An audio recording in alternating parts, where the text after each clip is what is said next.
Wells Fargo has recently added their Attune credit card to their lineup, and today I want to talk about why I think this is one of the more underrated credit cards in all of 2024.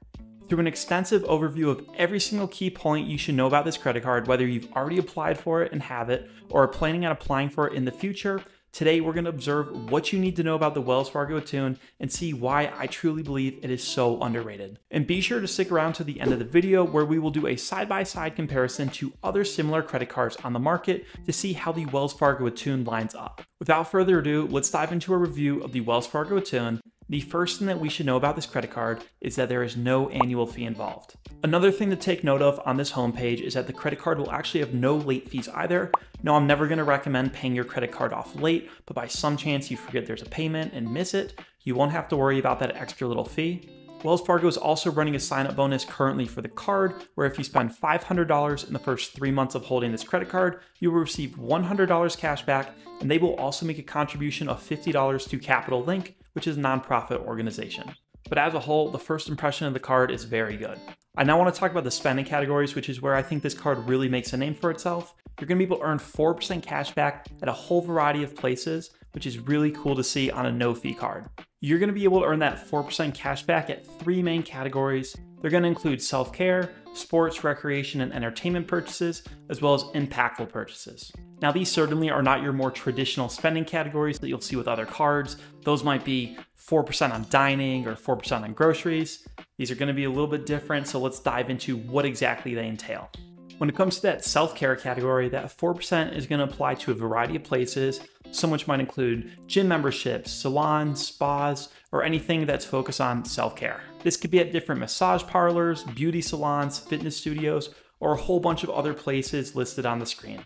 Moving over to that sports, recreation, and entertainment category, that's going to be very, very broad. The first thing you're going to be able to earn that 4% are merchants focused on creating or collecting. This might include either craft stores, game stores, websites such as Etsy. There's so much out there that really applies to this 4%, which is super incredible. You're also going to be able to earn that 4% on a whole variety of gardening and floral purchases. There's also a whole plethora of recreation and leisure activities. Some of this might include 4% back on your pet care. You can earn 4% back on your sports and recreational equipment, sports or entertainment tickets, and finally 4% back on your music, movies, and book purchases. Once again, there's gonna be a lot listed on the screen here. I can't cover everything in the time of the video, but definitely go check that out online if you are interested. And our final category is gonna be for those impactful purchases. This is gonna include 4% on antique shops, bus lines, electric vehicle chargings, or anything that's really focused on having an impact on making the world greener or better. Now, I don't know about you, but I think that those spending categories are really, really awesome. They're very unique compared to other cards out there, and they don't really limit you into one store or one select thing. Like when it says that impactful purchases, that applies to so many different categories within it. And also, let's not forget that this card has no annual fee, and most other no annual fee cards will not give you above 3% on most of their spending categories. Some will give you 5% on travel through that select portal, but 4% on a variety of places is pretty unheard of for those no fee cards. And I definitely went through things pretty fast there. Head over to the Wells Fargo Attune website and definitely check out what this card has to offer if you are seriously considering it.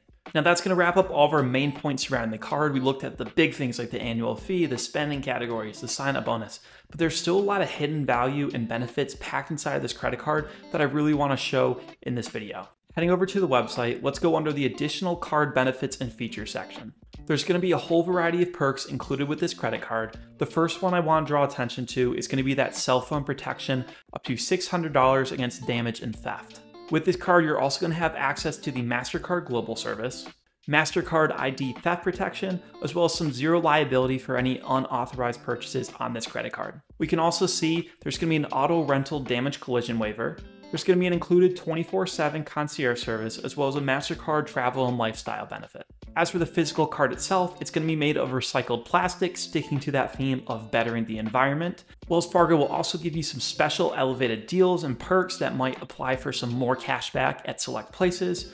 Some examples of this that we'll see with other cards might be earn 5% back at your next pharmacy purchase, or earn 10% back on your next Amazon purchase. Those aren't the exact things, I'm just quoting from other things I've seen with other cards. It's going to be something along those lines, however. Finally, there's going to be some tools to help you work on your credit score, which is probably a thing that everyone should be doing. And all I can say is that for a no annual fee credit card, the Wells Fargo Attune has a ton of value packed into it, not just from those spending categories and things we saw earlier, but just these hidden perks and benefits alone. And to wrap up the details with the Wells Fargo Attune, there's going to be a couple ways that you can use all of your cash back. Now you're going to have opportunities to redeem the cash back that you earn for straight cash back, use it for other purchases, or you could take it out and use it for gift cards.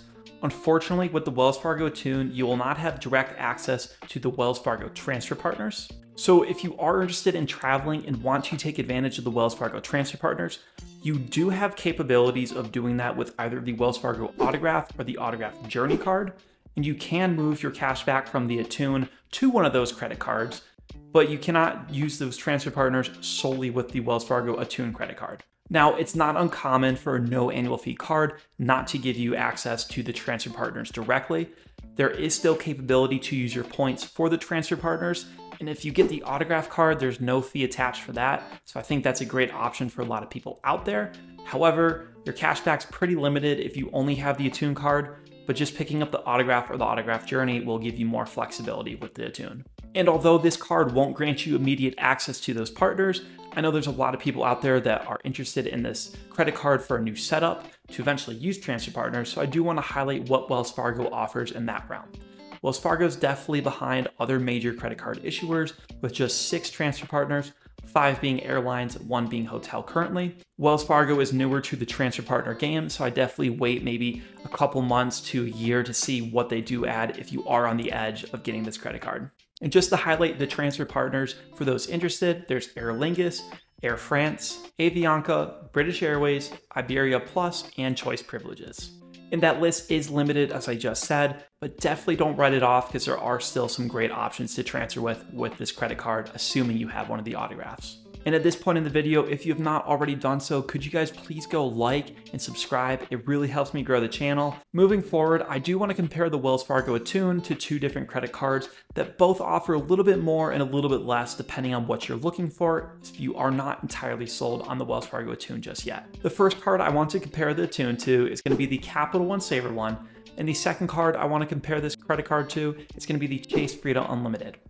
All 3 of these cards are going to have no annual fee. Unfortunately, all 3 of these cards are going to have no statement credits included either. For no annual fee cards, this is quite common, but right away, these cards are all in the same category. Where we are going to start to see the cards differ is going to be with the specific spending categories where you can earn cash back. We saw earlier that the Wells Fargo Attune is going to be able to earn you 4% cash back on your self-care purchases, select entertainment, recreation, and sports, as well as impactful purchases.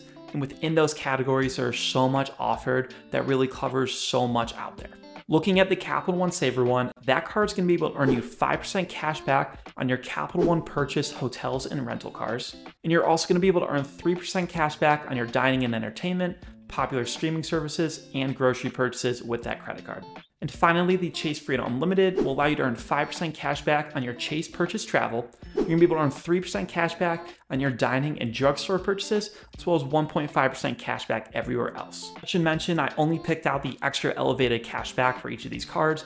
Every other card will earn you 1% if you don't hit one of those categories. And although none of these credit cards will grant you immediate access to their transfer partners and their respective systems, I still want to talk about and compare what their systems offer if you are looking to use your points for travel. Now, with every card, you're going to need to have one of the travel-based credit cards in your system to transfer your points to if you do want to take advantage of transfer partners. We saw with the Wells Fargo Attune, you're going to have to grab either the Autograph or the Autograph Journey card. Capital One, you can get one of the Venture cards or the Venture X, and in Chase, either this Chase Sapphire Preferred or the Chase Sapphire Reserve. In terms of the amount that each system offers, Wells Fargo has a limited list with just 6 transfer partners, those 5 airlines, 1 for hotels. Capital One's gonna have 18 transfer partners, 15 of them being for airlines, 3 being for hotels, and Chase is gonna have 14 partners, 11 being airlines, 3 being hotels. And I don't think that that number should definitely make you go run to whoever has the most, as maybe Wells Fargo has the airline that you love flying with the most, and there's no need to have more transfer partners. but it's definitely worth looking into to see where you can pool your points, especially if you are part of multiple credit card systems. In terms of the actual point value that you will be redeeming these for, Chase is going to be the winner here. Those Chase Freedom points and the points that you'll have in their rewards portal average out to around 2 cents per point when redeemed for travel. Now, that always does vary. A lot of websites will disagree, but they do agree on the fact that Chase is one of the highest point value. Capital One's not far behind. Their points are averaged around 1.8 cents per point. Wells Fargo, on the other hand, is down at like 1.5 cents per point. Once again, though, they did just get started in terms of their transfer partners, so I definitely foresee their value going up in the near future as they put more attention on that issue. And without going into too much more detail on each of the cards, I definitely look at what other cards there are in the ecosystem to expand. You could look at the opportunities with sign-up bonuses or special offers for travel within each card. There's so much to look at, and I'm going to have reviews on every single one of the cards we talked about today in the description below if that is of interest to you. But as a whole, I do not think you can go wrong getting the Wells Fargo Attune credit card in 2024. I really like that this card has no annual fee, and you have great opportunities to earn a ton of cash back at some really unique places. I love that the categories don't necessarily just pin you into one specific area, that sports, recreation, and entertainment covered so much. The impactful purchases cover so much. So there really is a ton of ways that you can earn cash back with a really great credit card. And if you're interested in learning about other Wells Fargo credit cards, be sure to check out the description below where I'll have links to the Wells Fargo Autograph credit cards so you can learn about how you can actually take advantage of those transfer partners. I appreciate you all watching this long. Once again, if you will like, comment, and subscribe, it helps me grow the channel and put out more content for you all to help with your own credit card journeys. Appreciate you watching. I'll see you in the next video.